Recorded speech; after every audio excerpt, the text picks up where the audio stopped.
Ito na mga ka-vlog, tapos na ang ating fiber. Ayun o. Tingnan nyo. Ito, malapit natin. Kahit malakas sa hangin ay hinahanap ng paraan. Ayan. Ayan, diskarte lang. Ayan, ayan. Kakatapos ko lang ng fiber. Ayan, ayan, ayan. Pero marami na dalawang natapon ko na fiber mat dahil pinalad ang hangin. Tinangay ng hangin, ayun.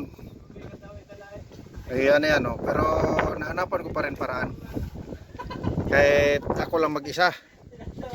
Ayan.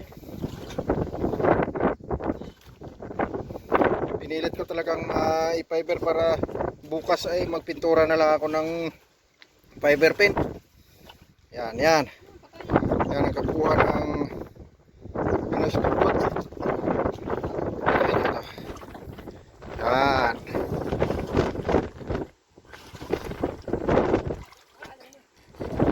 Na, kaguros ang hangin. Yan.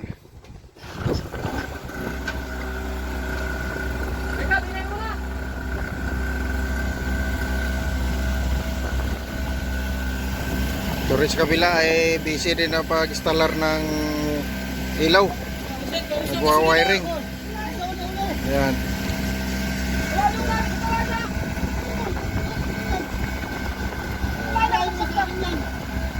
Dito sa unahan na kabit din ng ilaw. Ayan. Saksak.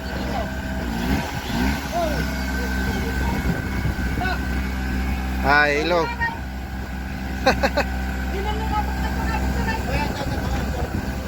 Lakas talagang hangin dito. Balak ko naman yung mga kasama ko ilalaot bukas.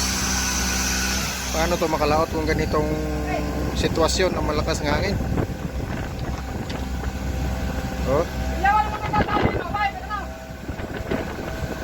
Sus, grabing lakas naman to.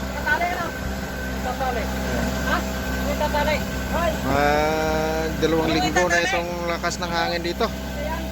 Kaya nga tambay, walang income. Dahil nga dito ay no work, no pay. Pag hindi makalaot, walang sweldo, walang income. Yan ay malakas ang hangin. Ito ay pinaiber ko. Hanggat malakas pang hangin, pinaiber ko yung bitak.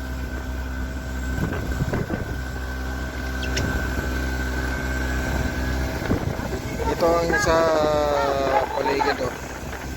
Dami rin nakatambay na sa paligid ng mga bangka dahil nga bakasyon, Ramadan, oh. Ramadan kasi uwi ang iba sa India. Yan. Yung naka para na yan ay nag-uwian. Pilipino lang ang nakalutang, oh. Mga Pilipino yan. Ayan ang mga Pilipino. Speedboat ng Pilipino. Hindi ito naman banda ay may kaunting India. Indiano na nag-alawpit. Yan.